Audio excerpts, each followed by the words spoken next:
Pessoal, boa tarde. É um prazer estar mediando a última mesa do festival.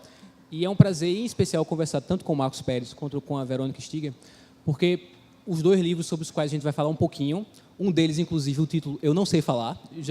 Não tem problema. Sabe qual é. Não tem problema. Já sabe qual é.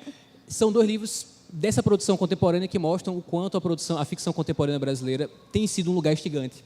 E é fascinante para mim perceber como vocês têm caminhos diferentes, eu diria até um pouco opostos nos romances de vocês, mas nessa diversidade a gente encontra qualidade. Então, vai ser um bate-papo informal, tá? Eu queria que a gente vai conversar meia hora, 40 minutos, e eu queria que vocês já pensassem em perguntas, escrevendo as perguntas, tem o pessoal com as jaquetas amarelas, e podem já mandando as perguntas para a gente continuar conversando. Vamos aproveitar esse domingo de tarde para ter esse privilégio de conversar, tanto com a Verônica quanto com o Marcos. Eu queria fazer a apresentação de vocês primeiro, né?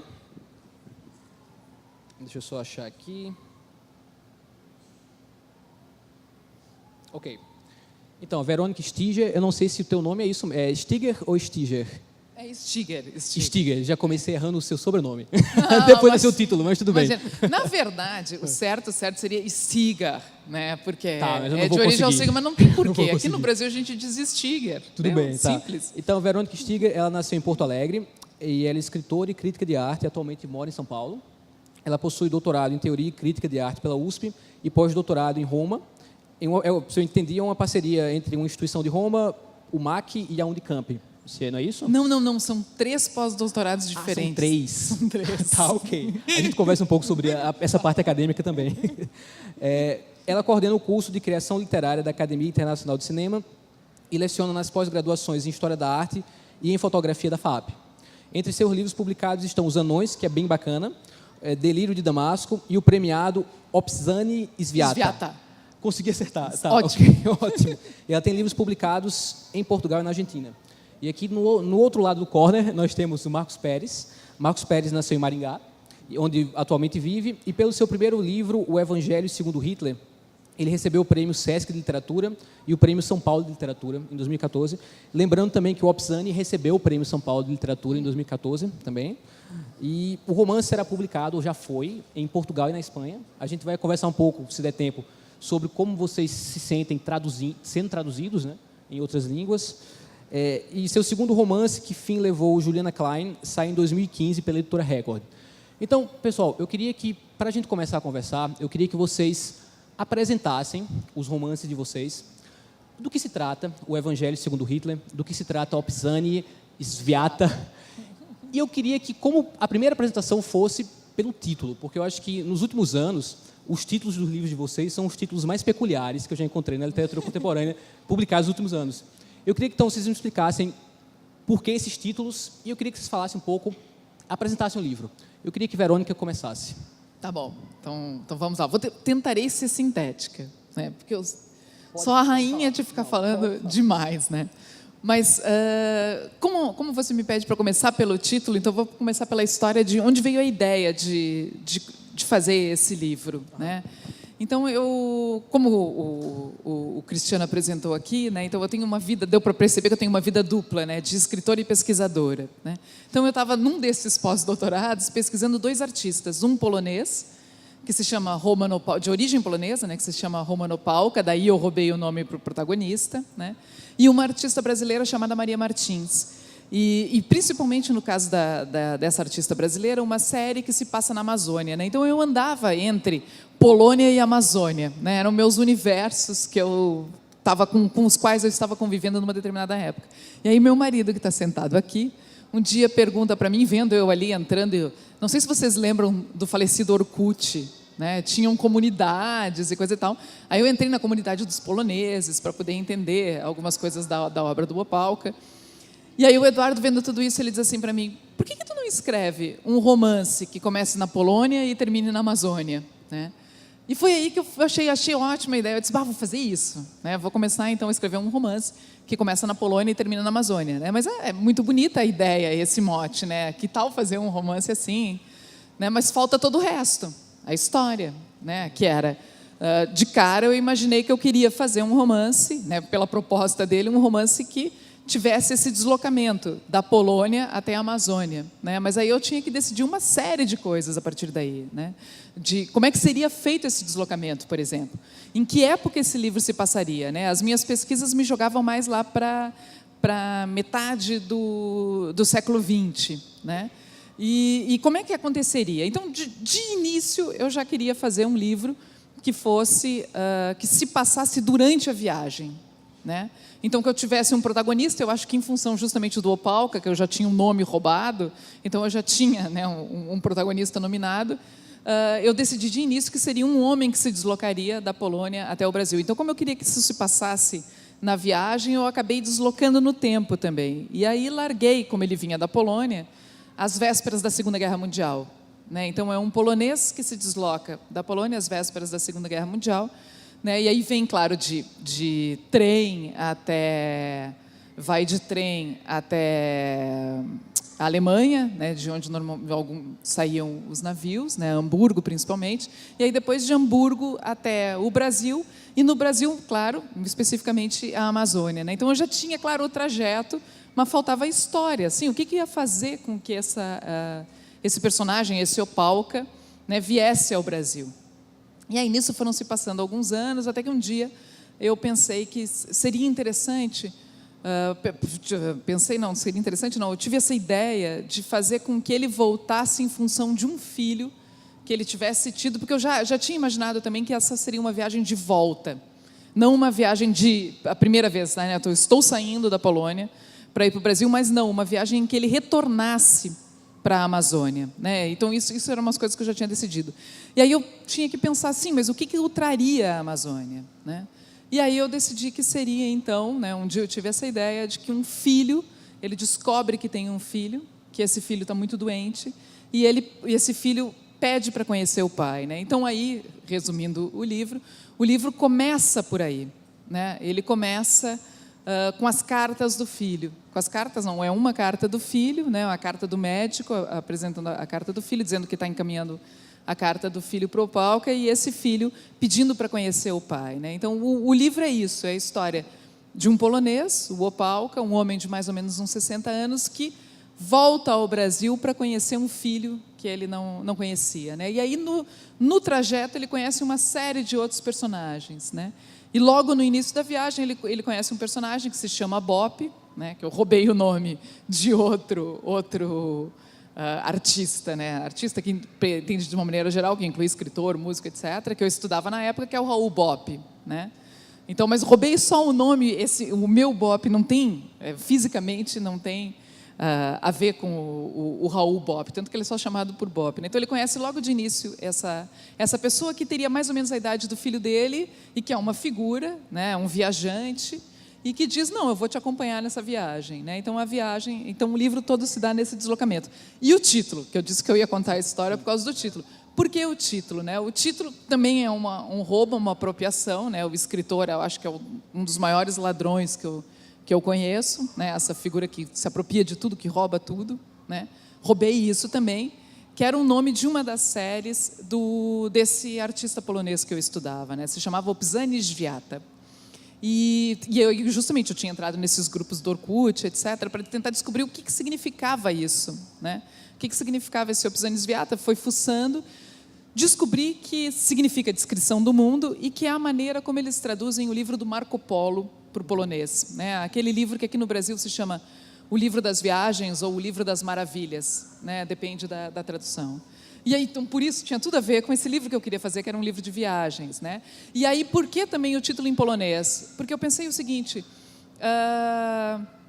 é um livro, na verdade, em que são pouquíssimos os personagens que podem se dizer, nós somos dessa terra, né? Eu acho que, eu posso estar enganada, mas se eu não me engano de cabeça, são só 2 personagens que vivem no lugar onde eles nasceram. O filho do Opałka e o médico que o atende. Todos os outros estão fora do seu local de origem, né? Então, ou seja, a gente tem um livro que trata de pessoas que estão deslocadas do seu lugar de origem, são pessoas que estão estrangeiras, né? Estão estrangeiros, estão nessa condição de estrangeira. E aí, então, eu pensei que seria interessante colocar esse título em polonês, que é a língua do protagonista, né? É uma língua familiar a esse protagonista, que é esse grande estrangeiro, né, o principal estrangeiro desse livro. Por quê? Porque aí, com esse gesto, eu colocaria o leitor, por um tempo mínimo que fosse, né, quando ele encontrasse o livro e olhasse esse título, e não soubesse muito bem como pronunciar o Pisani Sviata, isso daí eu aprendi no Google, né, explico também para vocês, que o Google explica como pronunciar várias coisas, né? Não tenho ascendência polonesa, né?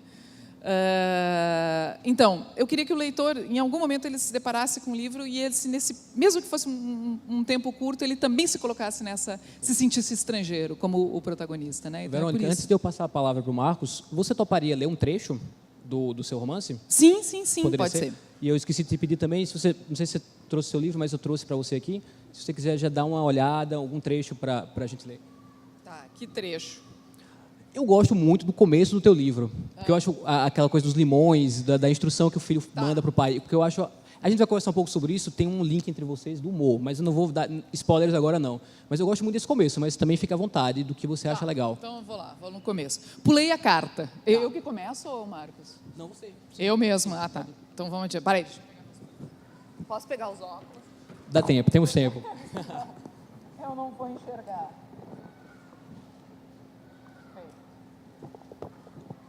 Enquanto o Marcos acha... Enquanto o Marcos já achou o seu. Já achou. Tá. Fica mais fácil. Bom, vamos lá.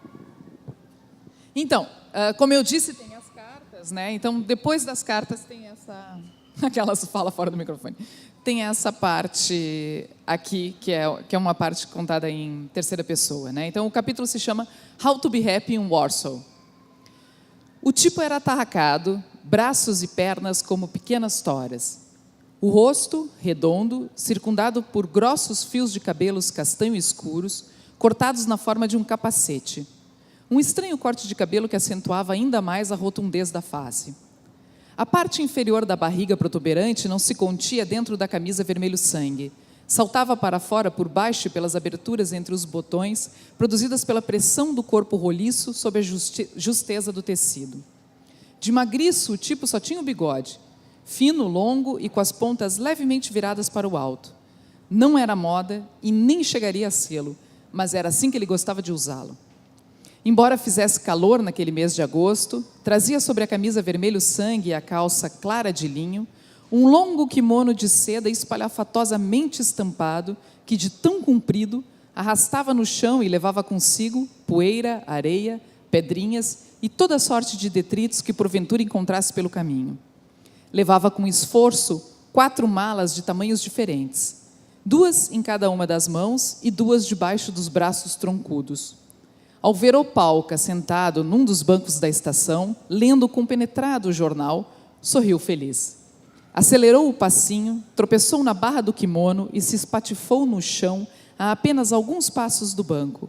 Com a queda, arremessou involuntariamente para frente suas malas, que se esparramaram defronte a Opalka, fazendo barulho. Como num boliche, as 4 malas derrubaram um pequeno baú de Opalka, o qual, por sua vez, caiu sobre a sua cesta de limões, virando-a. Os limões, uma dúzia, rolaram todos para fora. Um deles avançava célere em direção ao vão dos trilhos, enquanto os outros já tinham estancado embaixo do banco, entre as pernas de Opalka e em torno da cesta e do baú. O tipo, que havia se levantado num salto, se jogou ao chão como se mergulhasse numa piscina para tentar conter o limão, mas foi em vão. O braço muito curto não conseguiu alcançá-lo e o limão, enfim, tombou sob os trilhos. Opalka, que admirado acompanhava a cena por cima do jornal, fez então menção de juntar os limões restantes. Mas o tipo, que já estava em pé novamente, espanando com força seu quimono espalhafatoso, esticou a mão espalmada, fazendo sinal para que Opalka não se movesse. Sem obedecê-lo, Opalka depositou o jornal no banco a seu lado e abaixou o tronco. Quando ia pegar um dos limões que estava próximo ao seu pé esquerdo, o tipo fez novamente um sinal com a mão e gritou em alemão: "Pare!" Vou parar por aqui.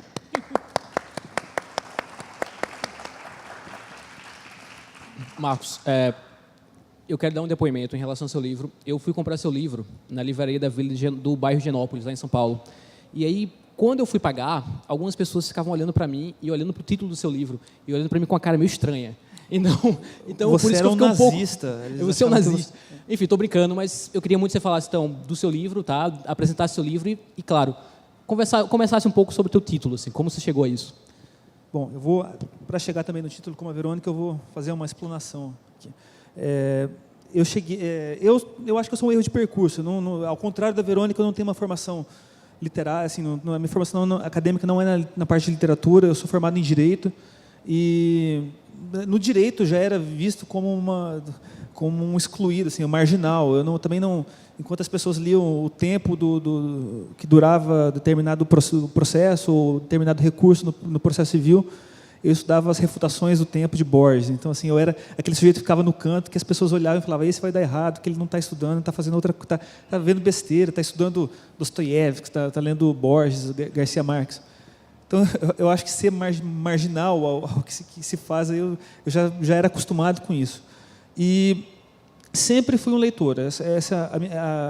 A única coisa que eu tenho certeza é que eu sempre fui um leitor. Sempre li de tudo que chegava eu lia. E eu acho que quando eu conheci o Borges e me apaixonei pela obra dele, eu li acho que tudo dele, e um determinado conto que se chama 3 Versões de Judas, eu me encantei demais com esse conto. É um conto que ele, como na obra dele, você não sabe onde acaba muito bem a realidade, onde entra a ficção. Esse talvez seja um dos pontos mais brilhantes do Borges. E ele fala de um livro de um religioso que explicava uma versão diferente da versão que a gente conhece de Judas. Ele falava uma versão diferente da versão histórica do Judas que a Igreja Católica nos passa. E esse conto do Borges era mais ou menos, em síntese, era o seguinte: ele falava, o Judas, na verdade, ele fez um ato muito grande. Esse ato de vilania dele, na verdade, era um ato necessário para que se existisse a glória de Deus. Era essa a interpretação que ele dava. Então, ele passou pela história como algo muito ruim, mas ele foi necessário. Daí entra numa filosofia que já teve vários nomes, mas aquele sentido que só vai existir o bem se existiu a figura do mal, só vai existir o doce se existiu o azedo, etc. Mas eu me encantei com isso, que era um conto muito herético, era muito pesado. Em poucas laudas ali, o Borges falava uma coisa muito, muito, muito densa. E era uma época que estava em voga, que os livros do Dan Brown, aquelas teorias conspiratórias, que eu achava muito, muito mais aceitável e todo mundo comprava, até porque era o objetivo do Dan Brown. Ele criava uma teoria conspiratória e vendia aquela teoria conspiratória. Esse é o sucesso mercadológico dele, talvez seja o motivo do sucesso dele. Vender aquele produto, aquela teoria que ele coloca ali, de Maria Madalena, de maçonaria, de não sei o quê. E eu quis, então, nesse momento, eu pensei, não, eu vou usar esse conto do Borges em uma teoria conspiratória. Eu vou criar uma teoria conspiratória baseada nesse conto do Borges. Então, nesse ponto, eu já estava escrevendo sobre Judas. Nesse ponto, eu estava decidido que eu queria escrever sobre Judas. Então, eu acho que o Evangelho ele me veio nesse ponto, que eu estava escrevendo sobre coisas religiosas. Depois, eu decidi usar o Borges também como protagonista, e não foi por acaso. Ele era o autor do texto. Eu também conhecia muito da obra dele e da vida dele, então ele era um terreno seguro. Eu escrever sobre ele era uma coisa... eu estava pisando em um terreno seguro, falando da vida dele, e criar um Borges que era homônimo a ele, como se criou o Bop. Mas, então, daí nesse ponto, eu acho que me veio. Eu estava falando de coisas muito... Estava falando de coisas religiosas, veio o Evangelho, e o Hitler era contemporâneo ao Borges, então, nesse ponto, me veio o Hitler. Então, eu fiz a junção. Que é uma junção estapafúrdia, né? Assim, juntar uma coisa muito sagrada, que é o Evangelho, com Hitler. Mas até então era uma responsabilidade. Eu escrevia durante as aulas do curso de Direito, e eu queria mandar para 1 ou 2 amigos que iam ser meus leitores, e depois eu ia engavetar isso. Ele não tinha nenhum outro destino. E eu decidi, então, mandar para o Prêmio Sesc. O Prêmio Sesc ele é um prêmio de originais. Diferentemente do Prêmio São Paulo, você manda, é como uma licitação, você manda o seu escrito, daí no envelope lacrado você manda o nome. E você manda com pseudônimo, daí se a sua obra for a vencedora, eles vão ver o pseudônimo e vão lacrar o envelope que tem o seu pseudônimo. Até há uma história também curiosa em relação a isso, que quando eu mandei, no dia anterior eu tinha visto o filme Entrevista com o Vampiro, Danny Rice, baseado no livro Entrevista com o Vampiro, Danny Rice. E tem um vampiro lá que é o Lestat, que acho que é, salvo engano, interpretado pelo Brad Pitt. E eu não sei porquê, eu acho que eu achei que eu me parecia com o Brad Pitt na época. E o meu pseudônimo foi Lestat, que é uma brincadeira com Lestat, que é o vampiro, e o Ast é uma cidade que eu morava na minha infância, que eu morei na minha infância, que se chama Astorga, que ela é conhecida por ser a cidade do Chitãozinho Chororó. E que piada sem nexo, né? Eu mandei como até depois eu descobri que as pessoas elas mandam com pseudônimos inteligentes para tentar convencer o júri até no pseudônimo. E eu não tinha noção disso, eu mandei um pseudônimo ridículo, Lestat. E quando eu ganhei, foi divulgado um nome, que já era um nome absurdo, as pessoas não estavam esperando esse nome, ninguém me conhecia como escritor, e foi divulgado esse pseudônimo, Lestat. No dia seguinte, eu moro numa cidade, agora eu moro em Maringá, é uma cidade de médio porte, também ninguém me conhecia como escritor. O jornal da cidade veio me fazer uma entrevista comigo, e como ninguém me conhecia, as perguntas eram todas elementares. Por que Evangelho? Por que Hitler? Por que isso? Por que aquilo? Por que Lestat? Eu também, eu fui muito sincero, acho que até demais, e contei essa história. Contei por causa do vampiro e por causa de Astorga. Ponto. Ainda fiz uma piada. Falei, não existe já o vampiro de Curitiba? Pois agora existe o vampiro de Astorga. E no dia seguinte, saiu no jornal, na capa, a minha foto, e no título havia entre aspas, assim, eu sou o vampiro de Astorga. Pois foi um problema, porque já tinha, de um dia para o outro, eu virei evangelista de Hitler, e depois eu virei vampiro de Astorga, era coisas muito pesadas assim, que eu tive que conviver. Eu estava tudo que era um para-raio de coisas pesadas. Assim. Enfim, com o tempo, acho que as pessoas acostumaram, viu que eu não sou esse monstro todo. Não. Você poderia, então, Marcos, ler um trecho Claro. do seu livro? Bom, eu construí para o livro, eu construí um Borges, que é um Borges inventado, e há também a figura do Borges real. Eu coloco o Borges que é existente aqui no livro, também como tem o Hitler. Tem um momento também que o Borges encontra o Hitler, que também é um momento que eu gosto bastante. Mas eu vou ler aqui quando um Borges encontra o outro. O Borges existente encontra o inventado. Quando na Alemanha fui um instrumento de suas teorias, eu tenho certeza de que Borges sabia. Sabia da existência do plano. Sabia de tudo o que ocorria. Sabia mesmo da minha existência. Se não, como explicar que tenha escrito um conto justamente chamado O Outro? Como explicar um conto que um Jorge Luiz Borges alcança o outro Jorge Luiz Borges? Nesse seu escrito, como em tantos outros, camufla a realidade sob véus e camadas de fantasias metafísicas. Em seu conto denominado O Outro, separou os dois Borges por um espaço temporal, cada qual vivendo em seu tempo, um jovem, outro já idoso. A realidade é muito menos complexa do que quer propagar. Nós, Borges, estávamos separados apenas pelo espaço. Apenas um oceano nos distanciava. Distância muito menor que seu inumerável e divisível tempo. Éramos demasiado diferentes e demasiado parecidos. Não podíamos nos enganar, o que torna o diálogo difícil. Cada um de nós era o arremedo caricaturesco do outro. A situação era normal demais para durar muito tempo. Escreveu um Borges olhando seu espelho. Tinha conhecimento de todas as circunstâncias, disso eu tenho quase plena certeza. Aos duvidosos, recorro pela insistência que ele teve neste tema de tratar um outro Borges, que só pode ser eu. Meu safado inimigo também escreveu um conto denominado Borges e Eu. Neste, logo no princípio, assim declara: o outro, o que chamam Borges, é aquele a quem as coisas acontecem, para em seguida afirmar: sei de Borges pela correspondência, vejo seu nome numa lista de professores ou no dicionário biográfico, e conclui seu escrito da seguinte forma: anos atrás eu tentei me libertar dele e fui das mitologias aos subúrbios, aos jogos, como se dispusesse do tempo infinito, mas esses jogos agora pertencem a Borges e eu tudo perco, e tudo pertence ao esquecimento, ou a ele. Não sei qual de nós escreveu essa página. Como explicar que não tinha conhecimento de mim?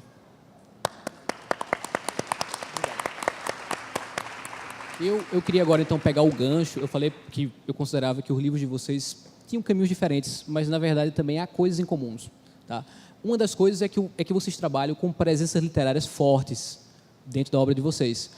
Claro que vocês trabalham ao modo de vocês. Então, há referência a Roald Bopp, tá? No seu caso, como você próprio apontou, e há referência a Borges. Então, por exemplo, Marcos, como é que você descobre a obra do Borges na tua vida? Tá? E porque lendo o teu romance dá para perceber que você gosta muito da obra dele e você conhece, de fato, a obra dele.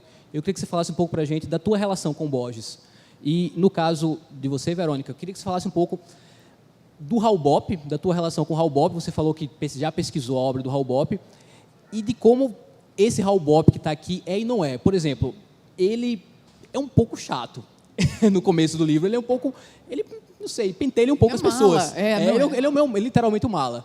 Ele era assim mesmo ou não era? Assim, enfim, eu queria que você falasse um pouco dessas referências, tá? Você poderia começar? Eu começo? Tá, pode ser. O Bopp, eu venho trabalhando o Bopp já faz um tempo, né? Porque na verdade não é só o Bopp, né?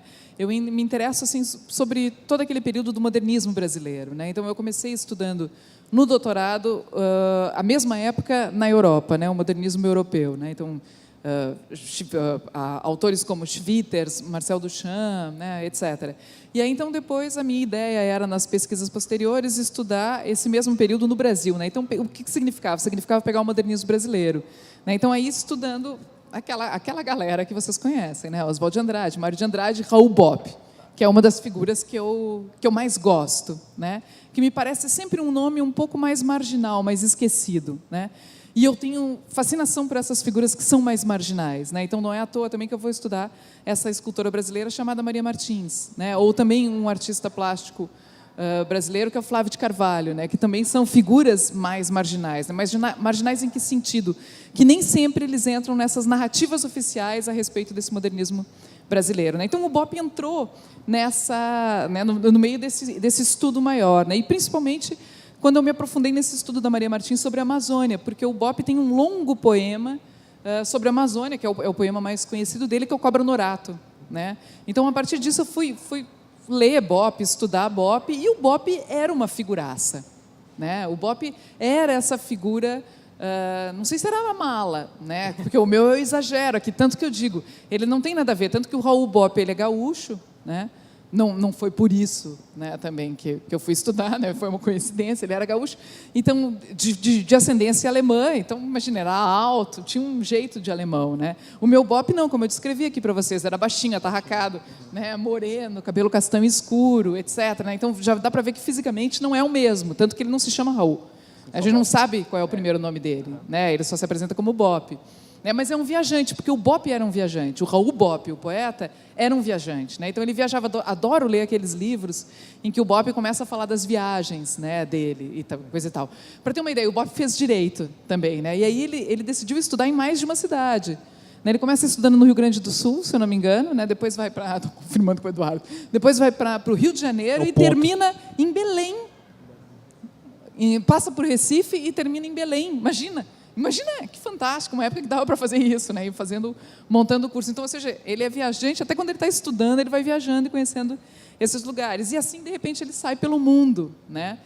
E tanto que eu construo no livro, o livro ele é construído a partir de várias formas narrativas, né? Então, tem essa narrativa das cartas, tem uma narrativa em primeira pessoa, né, para a qual eu já vou falar mais um pouco, né, que é o que me interessa aqui, uma narrativa em terceira pessoa, que é essa que eu li para vocês, né, então trechos também de um guia de viagem da época, um guia de viagem que o Bopp dá de presente para o Opalka no início da viagem, um pouco mais adiante naquela cena que eu li para vocês, né, então há trechos desse guia, um guia para viajantes europeus que vão se aventurar pela América do Sul, isso na década de 30, né, então dá conselhos do tipo, não beba água, né, é aconselhável não bebê-la, etc. E tal. Não precisa levar armas de fogo, né? Esse tipo de coisa.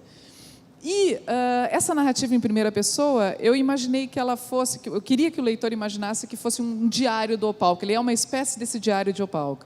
Um diário que pode ter sido escrito ou durante a viagem ou depois dela encerrada, né? Ele lembrando o que aconteceu. E uma boa parte desse diário, né, não todo ele, mas uma boa parte desse diário, ele é feito de trechos de depoimentos de várias pessoas sobre o Raul Bopp. Então, Jorge Amado falando sobre o Raul Bopp, Murilo Mendes falando sobre o Raul Bopp, Sérgio Buarque de Holanda falando sobre o Raul Bopp, etc. E tal. Ali dá essa ideia, né, do que é essa figura. E aqui também continua esse jogo, né, de pegar um material que é da realidade, né, ligado a um personagem histórico, mas jogado como ficção para esse personagem. E de fato, uma curiosidade, o que eles dizem do Raul Bopp? O Raul Bopp, só te dando depoimento, eu também sou da área acadêmica, sou formado em letras, e eu fui fazer parte do meu doutorado nos Estados Unidos, e só lá é que eu acabei lendo o Raul Bopp, o Cobra Norato. E eu fiquei muito curioso, eu gosto muito do Cobra Norato, mas conheço pouco das outras coisas que o Raul Bopp escreveu. O que é que eles falavam? O Jorge Amado, enfim, o que é que eles falavam do Raul Bopp como pessoa? Assim? Falavam dessa figura, entendeu? O Jorge Amado, por exemplo, o Jorge Amado morou com ele no Rio de Janeiro, né? Quando os dois estavam no Rio de Janeiro, então eles dividiam um apartamento, né?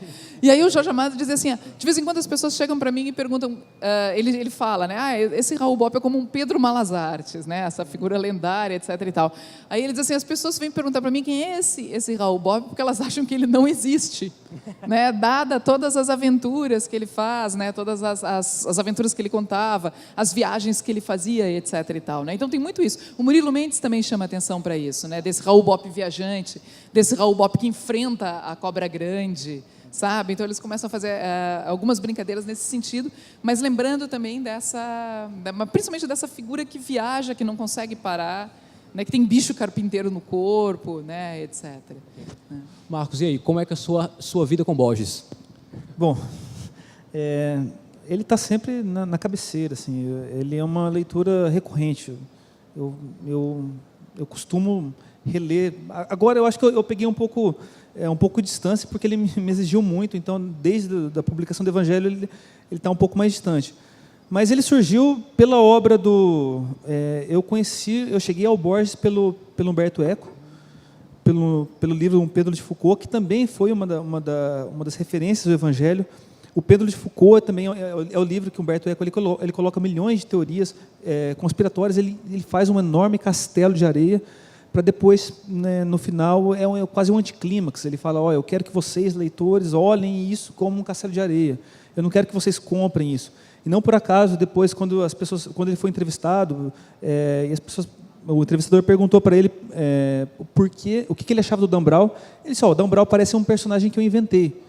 Ele é um personagem que cria nas teorias conspiratórias. Ele me parece muito com os personagens do Pedro de Foucault. E eu li o Pedro de Foucault na minha adolescência. Eu cheguei ao Pedro de Foucault, que era uma época que eu estava fazendo uma pesquisa sobre os Cavaleiros Templários. Eu fui na biblioteca, pedi um hall de livros, a bibliotecária me mostrou um hall de livros sobre os Cavaleiros Templários, e eu lembrei do Pedro de Foucault, porque na minha infância eu tinha lido um gibi da Disney, do Pato Donald, de Patinhas, que era uma paródia do Pedro de Foucault. Olha como o caminho da literatura é tortuoso.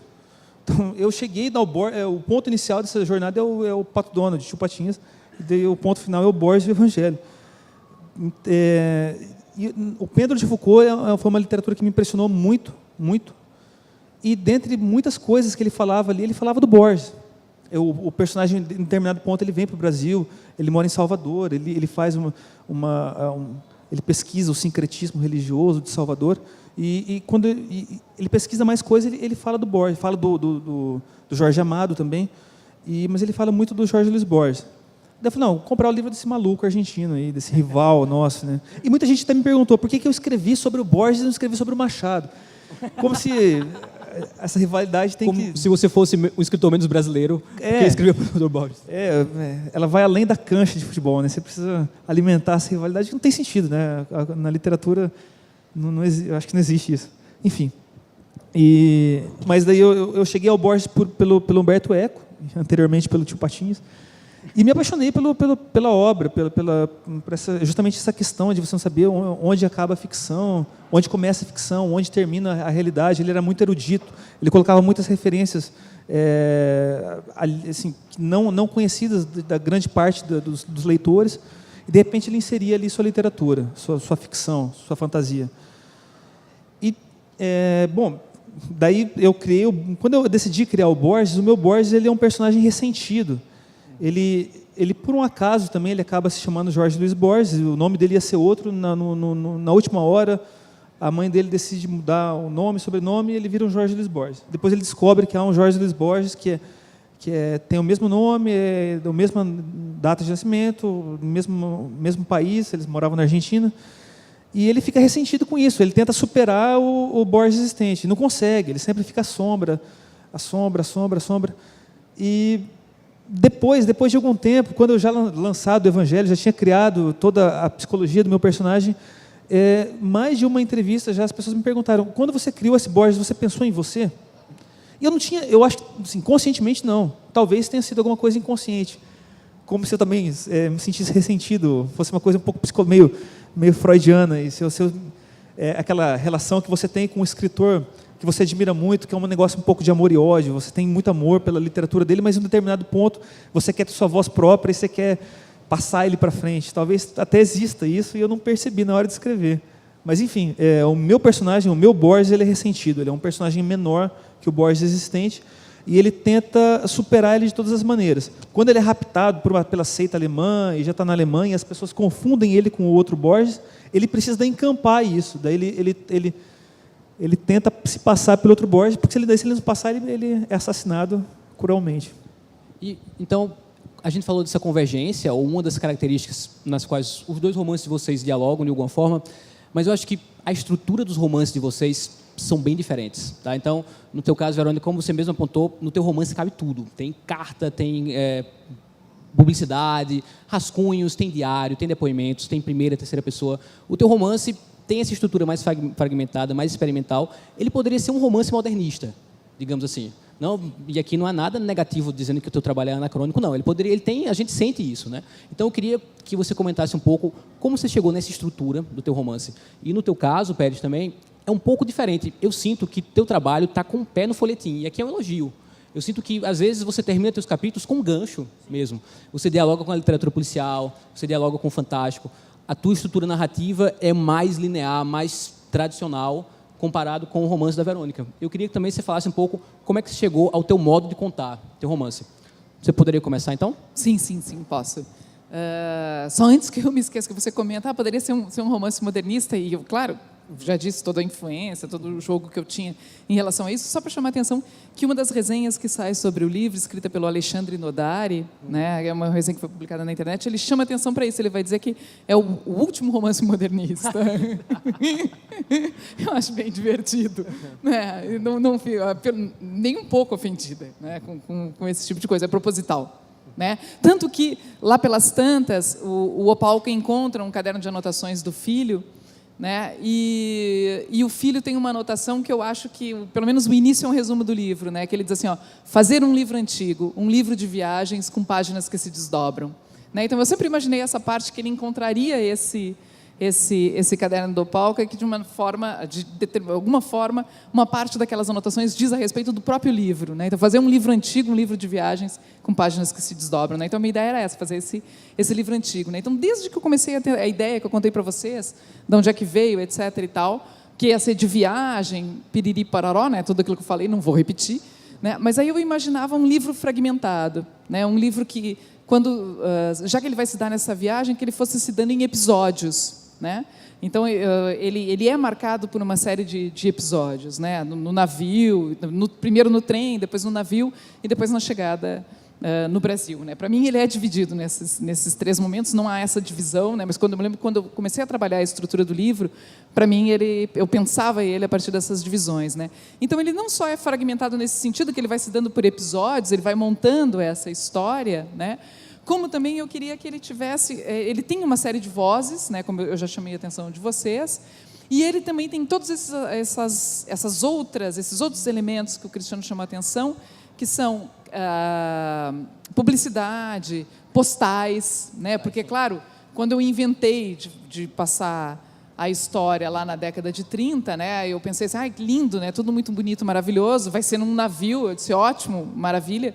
E aí o pior que eu pensei assim, não quero um Titanic, porque eu não saberia lidar com um navio luxuoso, né? Esses meus personagens não são personagens de primeira classe, né? Eu não saberia lidar com isso, né? E aí então eu tive que começar a pesquisar, e comecei a pesquisar, descobri que estava começando a surgir na década de 30 uma classe de navios que era a classe turística. Eu disse, perfeito, é nesse que eles vão. E aí, por tabela, descobri que eles faziam uma série de postais, né, do Convés, da Casa das Máquinas, etc. e tal, e as pessoas colecionavam isso, né? Então, por isso que o livro também ele é todo feito com esses fragmentos dos postais, da música que acordava o pessoal do navio, etc. e tal, né? Porque eu também queria que o leitor imaginasse que como se o Opalka estivesse colecionando isso, né? Esse protagonista, ele estivesse colecionando isso ao longo do livro. Por isso, aliás, essas imagens, elas ficam... Vamos ver se eu tenho sorte de abrir. Claro que eu não tenho aqui, ó.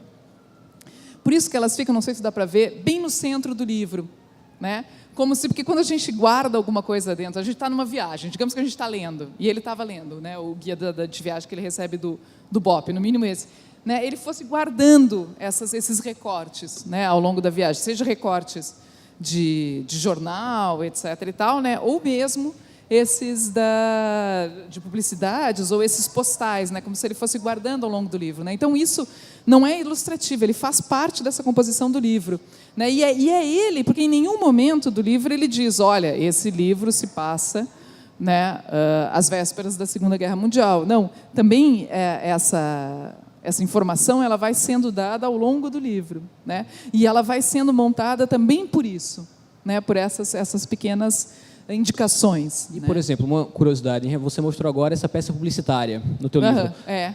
Como foi essa questão para trabalhar a materialidade do livro com a editora? Você trabalhou junto ou eles... Sim. Enfim, já que a gente pegou esse gancho, eu queria que você falasse um pouco, porque, de fato, conta a história também, e eu fiquei muito curioso para saber se nesse aspecto visual você teve uma mão mais forte contando ou se aqui o designer contou contigo a história. Sim. Não, eu tive que sentar com eles, porque quando eu entreguei o original, claro que ele não era bonito, ele era bonito só na minha cabeça, né?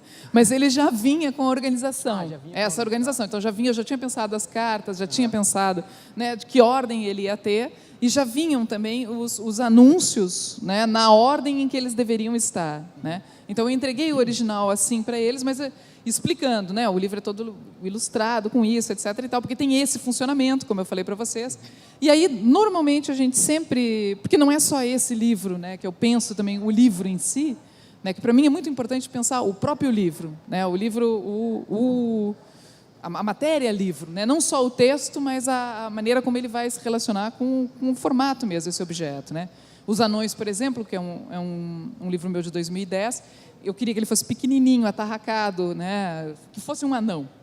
Né? Então, ou seja, também teve esse diálogo. Mas, em suma, então a gente se sentou e aí eu expliquei o livro, né? Eu penso como é que eu pensava o livro, etc. e tal, de que maneira eu pensava isso, porque eu também queria que tivesse uma diferenciação entre a narrativa em terceira pessoa e a narrativa em primeira pessoa. Mas eu não queria recorrer àqueles expedientes do tipo, bota itálico numa, sabe, e o corpo normal na outra, ou negrito aqui, negrito ali, ou então trocar muito tipo. Eu disse, não, vai ficar um carnaval. É um livro discreto, né? Eu dizia, imagina, é um pai que está vindo ver um filho doente, né? Eu disse, era uma coisa discreta.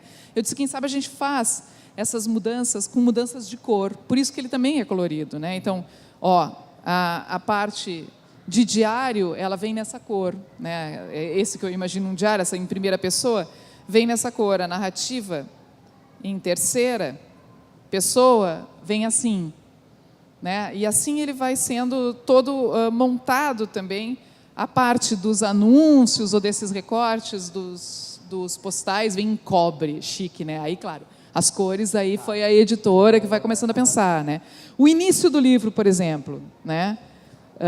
Eu que sugeri assim, fazer ele tipo um filme, né? Ele vem assim com as imagens da Polônia, né? É Varsóvia.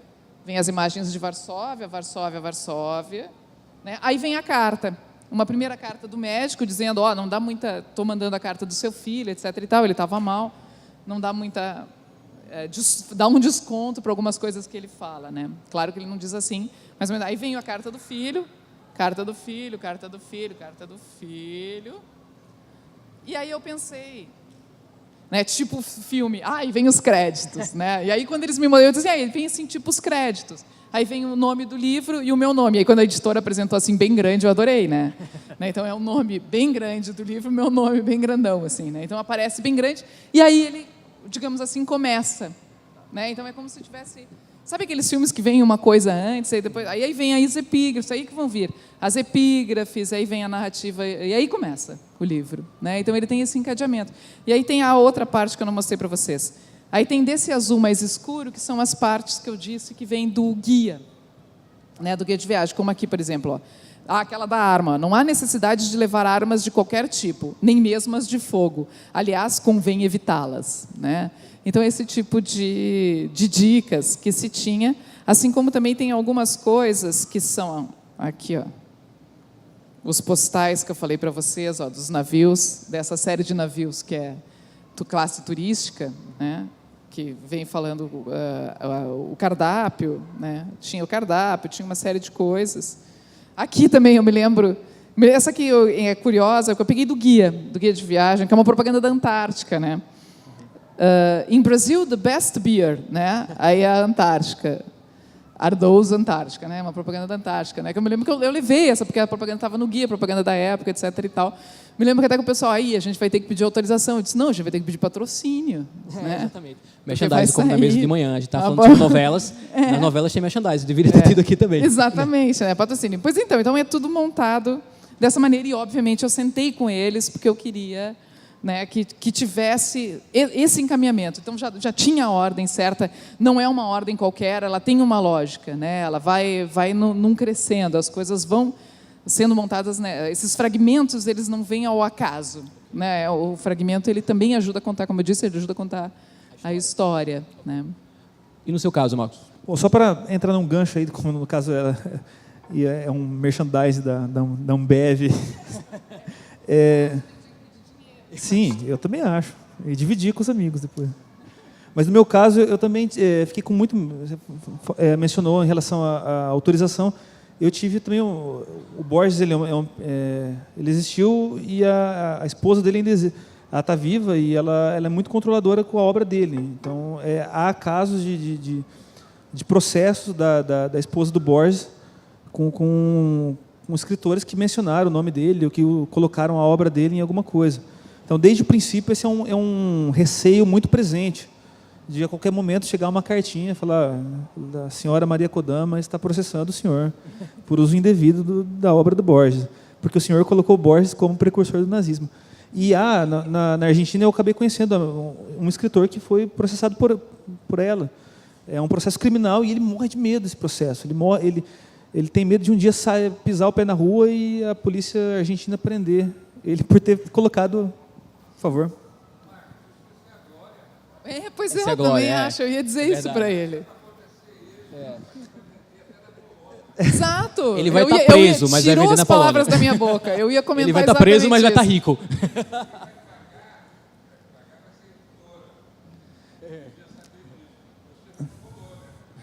A editora tem medo disso. Mas sabe que é engraçado? Eu fui para a Argentina e conheci esse escritor. Ele chama Pablo Catadian. O livro dele se chama O Aleph Engordado. Ele é um escritor...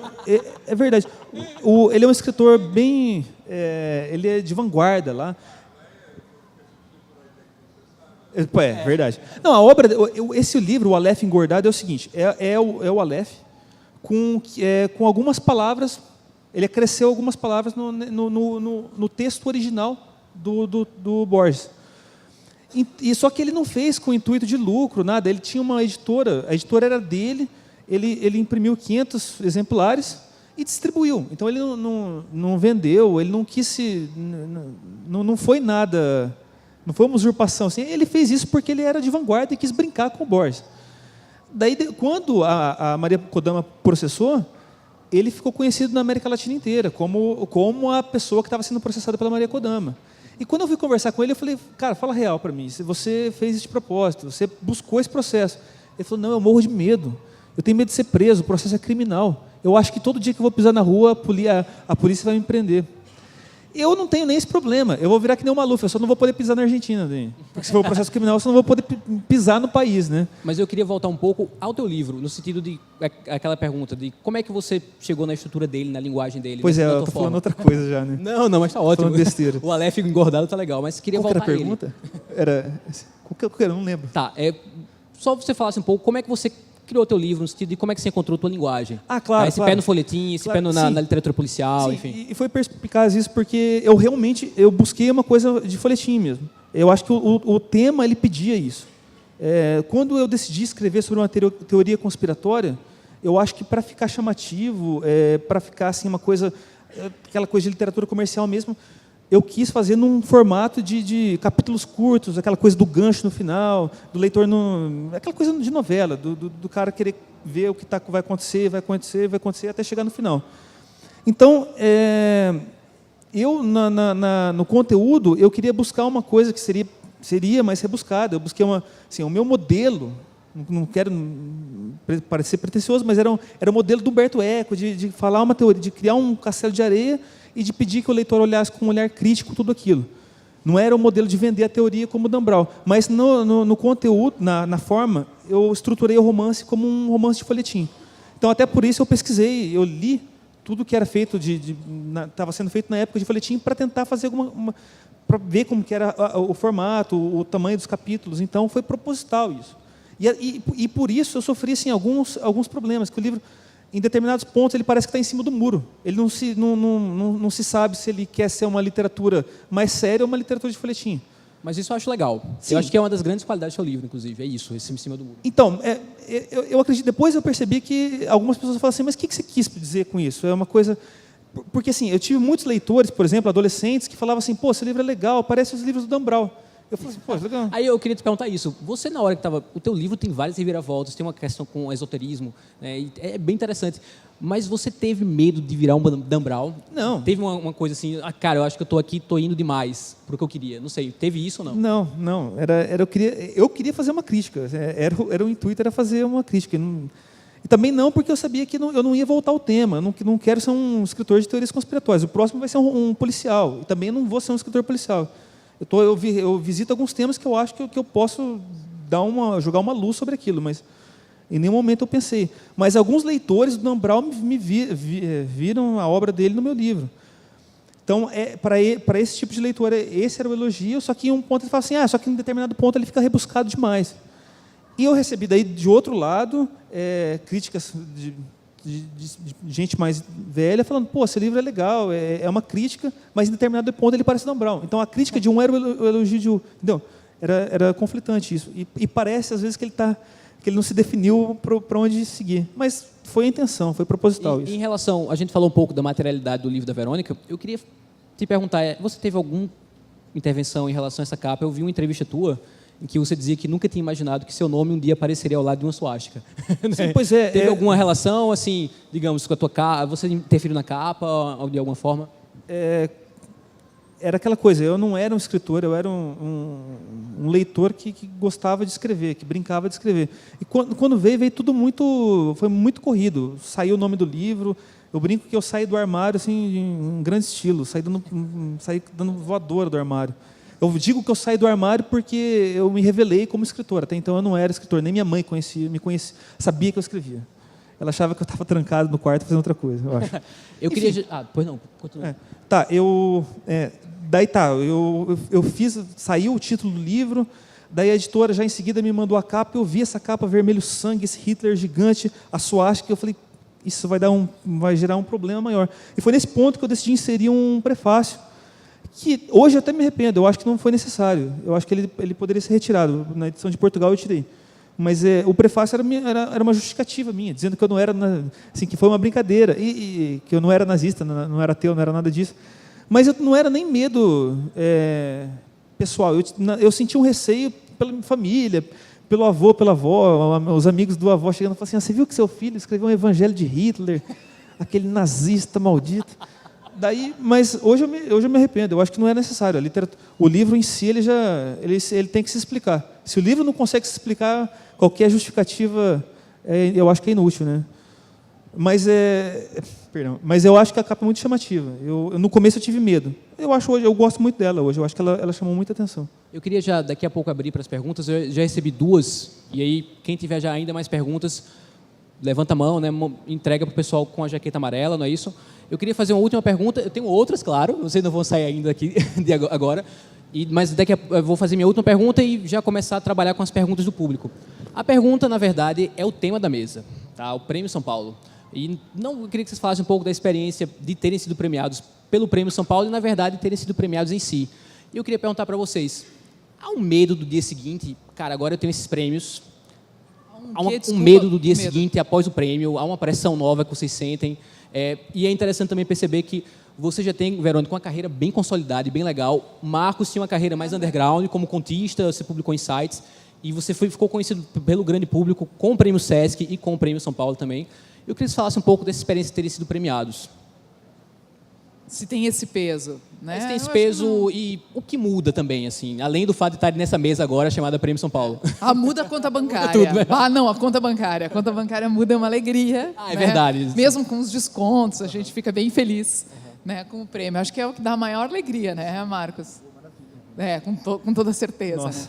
Mas acho que não dá medo. Eu acho que é curioso que depois que porque antes do Apizzanis Viata, eu tinha publicado livros em que eram todos com textos pequenos, né? Porque eu gosto de trabalhar com diferentes formas literárias, né? Então todos livros de contos, né? Então esse é o primeiro romance. E aí o que é engraçado que não é uma questão para mim, mas parece ser uma questão para quem vem me perguntar, né? E diz assim, então agora qual é que vai ser o próximo romance, né? Então você vai só escrever romance? Eu digo, não, meus próximos projetos são de contos, né?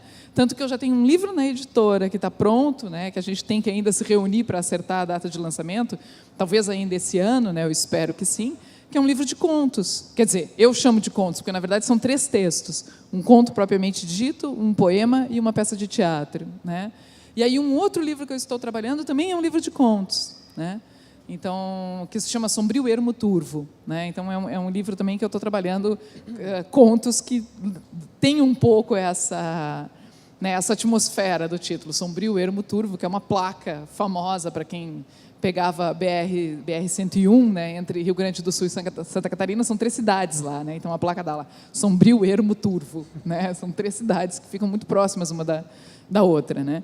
Então, ou seja, eu acho que eu não tenho sentido tanto essa pressão, sabe? De, não, então agora eu vou fazer romance, etc. Não. Né? Então, isso não me passa pela cabeça. Né? Talvez até o contrário, né? De começar a implicar e testar, talvez até mais. Né? Fazer uma coisa diferente. Né? Tentar fazer alguma coisa que seja sempre diferente. Né? Esse é sempre um desafio que eu gosto de ter, né? De tentar fazer um livro sempre diferente em relação ao anterior. E no seu caso, Marcos? Bom, no meu caso, além da conta bancária, que é muito importante, tem o papel do reconhecimento, que é um papel institucional muito bonito dos prêmios que eu ganhei. Bom, eu já disse, eu não sou da área de letras, eu sou um jurista extraviado na literatura e eu tinha tudo para dar errado. Eu sou de uma cidade do interior do estado, de um estado que está fora do eixo cultural, de um país do terceiro mundo, em um tempo que não se lê muito. Assim, tudo tá dizendo que a coisa vai dar errado. E assim, eu vejo a realidade dos meus amigos lá que começam na literatura, que tentam publicar com editoras regionais, eles não conseguem chegar ao grande centro, eles ficam restritos. Então está fadado a não ser lido mesmo. E eu optei por um caminho diferente. Eu mandei o livro para um prêmio, que foi o prêmio de inédito que eu já mencionei, o prêmio Sesc. Então, a minha trajetória ela começa diferente. Por exemplo, da Verônica. Eu fui conhecido por um prêmio. Se não fosse o prêmio, eu não estaria. Se não fosse o primeiro prêmio, eu não estaria aqui. Também, se não fosse o prêmio São Paulo, também não estaria aqui. Mas então eu nasço como escritor a partir do prêmio Sesc. E a partir do Prêmio São Paulo tem uma repercussão gigante, assim, que é o objetivo do prêmio. Estava conversando com o Mário Prata agora, antes de entrar aqui, ele estava falando que o prêmio, você teve uma experiência nesse sentido, né, de tentar premiar o escritor iniciante. Às vezes ele tem uma literatura que ele precisa ter um método, ele tem que ter uma observação em relação àquela literatura e ele não vai ter espaço nos prêmios tradicionais. Então, o Prêmio São Paulo que eu ganhei é de autor estreante. Então, eu acho esse olhar sobre a literatura dos que estão começando, ou dos inéditos, eu acho que tem um papel institucional muito bonito. Além da conta, além do prêmio, que é um prêmio bacana. Assim, da quantia em dinheiro, para falar, não, você escreveu isso, você é merecedor disso. Mas, no meu caso, além disso, também tem o reconhecimento. No dia seguinte, tá na imprensa, começar a participar de eventos literários, que era até então uma realidade que não acontecia. Então, eu acho que, além do dinheiro, o prêmio teve esse papel institucional que ele cumpre. Então, eu acho que eu sou fruto do prêmio, na verdade. Eu estou aqui por causa do prêmio. Por isso, sou grato tanto a ele. Bom, eu queria ler 2 perguntas do público. Então, é isso que eu queria falar. Pode falar mais, mas deixa eu só falar isso. Eu acho que como hoje é a última mesa, nós estamos num momento mais intimista, eu queria quebrar o protocolo também. Quem quiser levantar a mão e fazer pergunta direto como o Mário, eu acho que está liberado. Ok? Mário, diga lá. Você quer o microfone?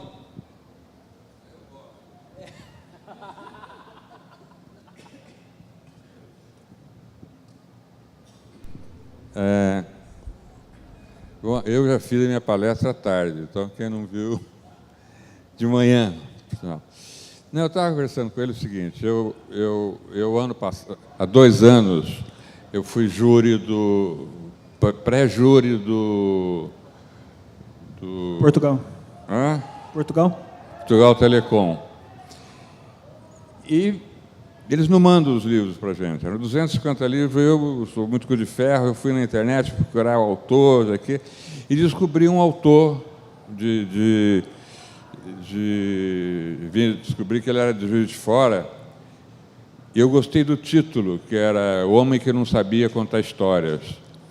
E li, comprei pela internet no e-book e li, e é maravilhoso, e meu irmão era diretor da biblioteca que deu esse prêmio para eles. Eu não sei se foi porque eu enchi muito o saco do meu irmão, porque o livro, por exemplo, desse rapaz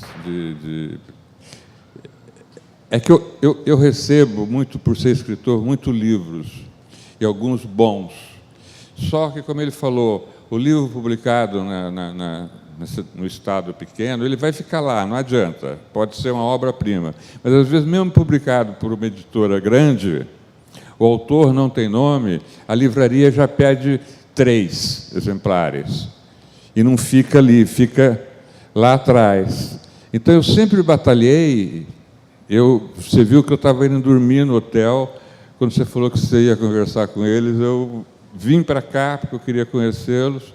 Porque eu sempre batalhei por isso, porque tem muita gente que escreve um livro maravilhoso e é um fracasso, e o cara não escreve mais, acha que é ruim.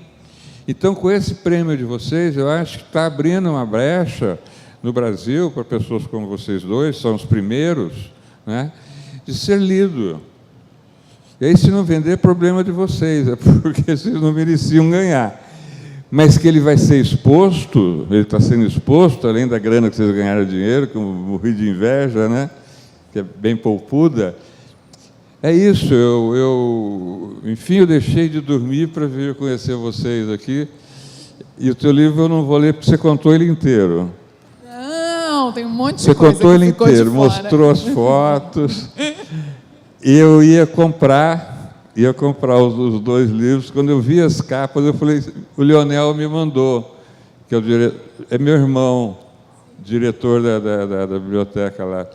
Então, meus parabéns, e adorei vir falar com vocês aqui. Isso acho que é um passo importante no negócio da premiação, porque senão fica ganhando só a minha geração, só os velhos, entendeu? Pegar esse cara lá no interior do Paraná, meu. Eu montei uma dupla sertaneja, estou no grupo já. Eu era para ter montado uma dupla sertaneja ou jogar bola lá. Ó, tá vendo? De nada. Eu queria... Obrigado, Mário.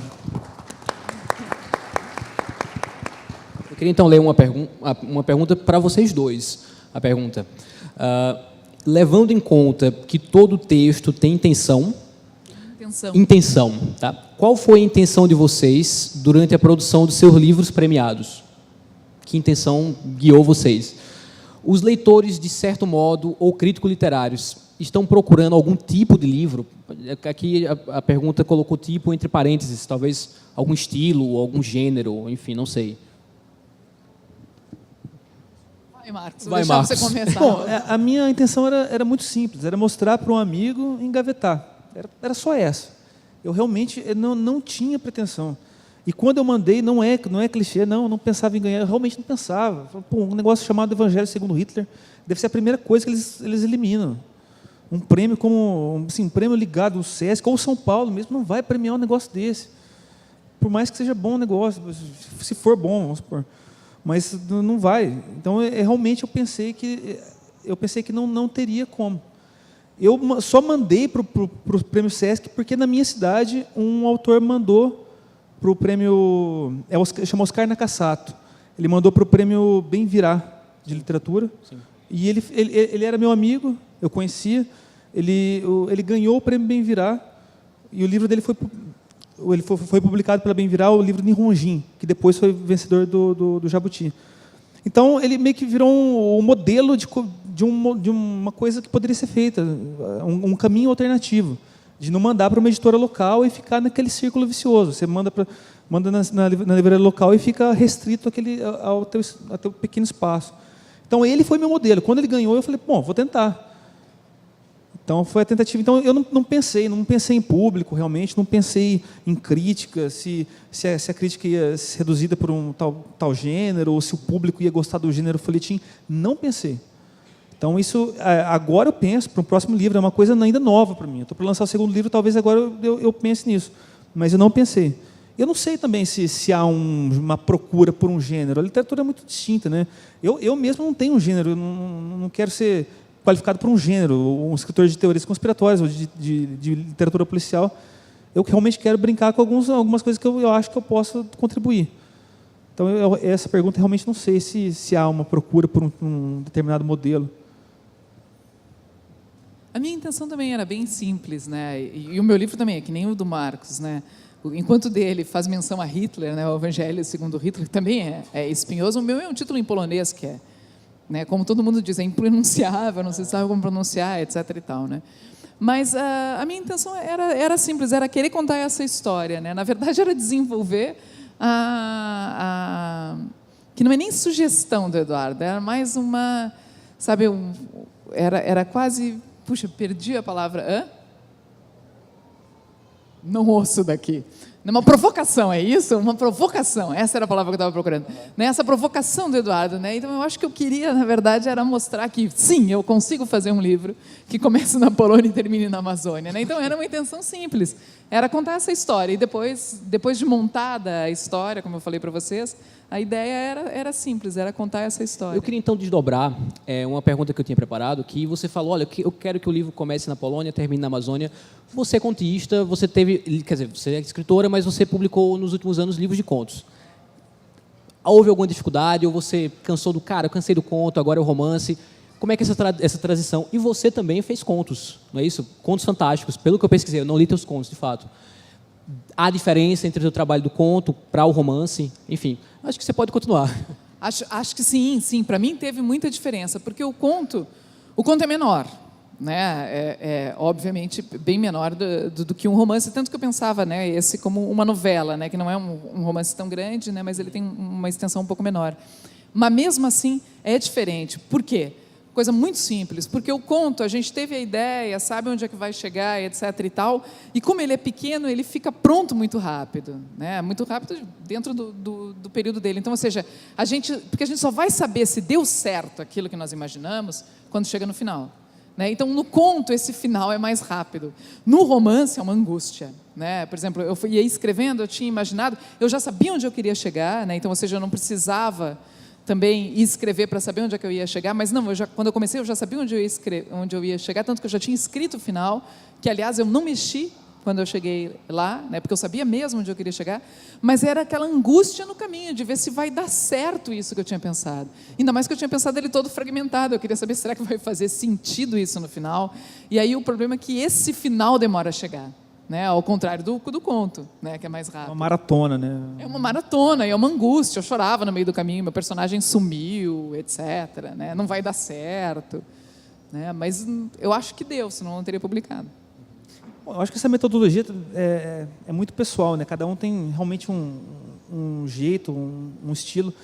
Eu, para escrever o romance, eu sou muito metódico. Eu escrevo uma espécie de, assim, eu chamo de roteiro, mas é uma abstração ali que eu coloco. O capítulo 1 vai acontecer isso. Então, assim, está tudo bem tracejado, onde eu vou chegar, e o ponto inicial, e os pontos que eu preciso passar obrigatoriamente no curso do romance. Então, a partir do momento que eu vou realmente escrever, é quase um liga os pontos. Assim, assim, lógico, é difícil porque é uma maratona, você fica cansado, você tem, é uma corrida grande. mas eu sei muito bem assim, o que vai acontecer. É quase como ler uma partitura. A partitura está lá já, então eu estou executando aquela partitura, mas o trabalho prévio, o trabalho criativo, aquela coisa toda, já foi consumado. Então, e o conto é mais aquela explosão mesmo, você tem a ideia e você vai consumir ele rápido.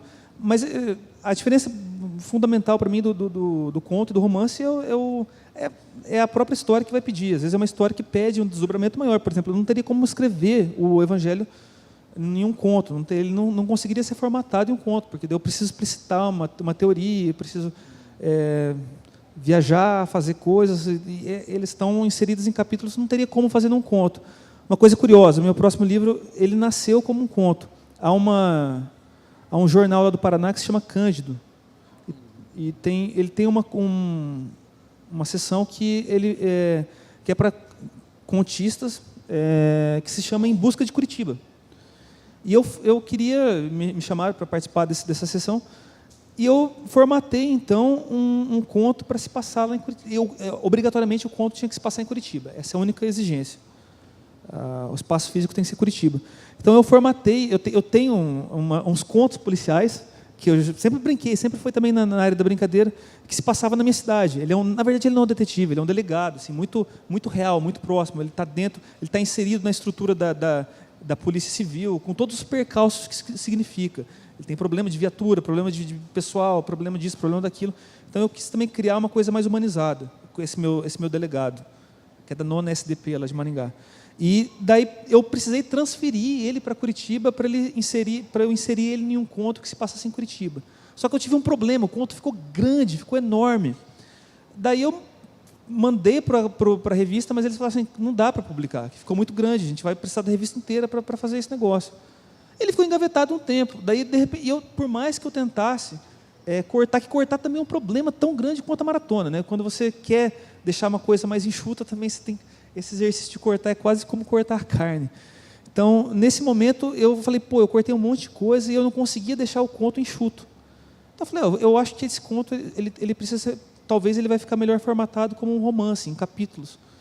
Então, daí eu fiz o roteiro, peguei o conto, li o conto e formatei ele em capítulos e estruturei ele como um romance. Daí ele virou um romance, que vai ser o romance que vai ser lançado. E tem uma pergunta que é para você, é uma pergunta, inclusive, bem interessante. O Evangelho segundo Hitler é uma grande brincadeira com o gênero teoria da conspiração, mas que pode acabar sendo levado a sério por um leitor desavisado. Isso já aconteceu? Sim, sim. Já aconteceu. Tem gente. Eu quero ouvir isso. Vamos lá. E eu recebo, às vezes, de alguns leitores. Nossa, isso que você me disse foi uma revelação. Isso já me acende uma luz vermelha, assim, porque não foi o objetivo. Há que se respeitar, mas não foi o objetivo.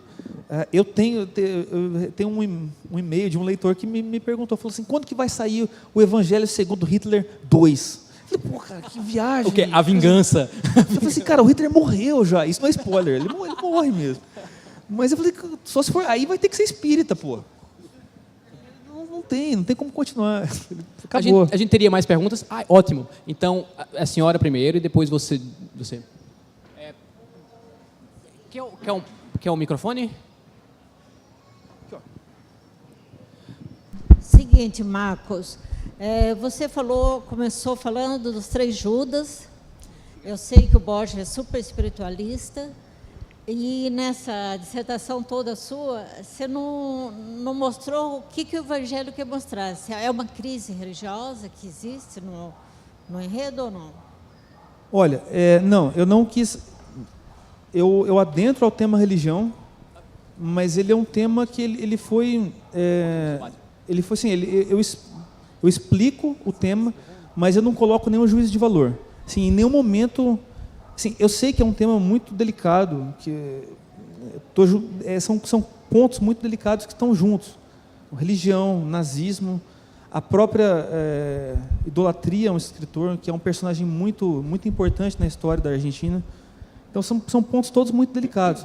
Mas por exemplo, com o Borges, eu coloquei ele como um dos precursores do nazismo, e eu não quis desrespeitá-lo em nenhum momento, até porque eu sou muito fã dele.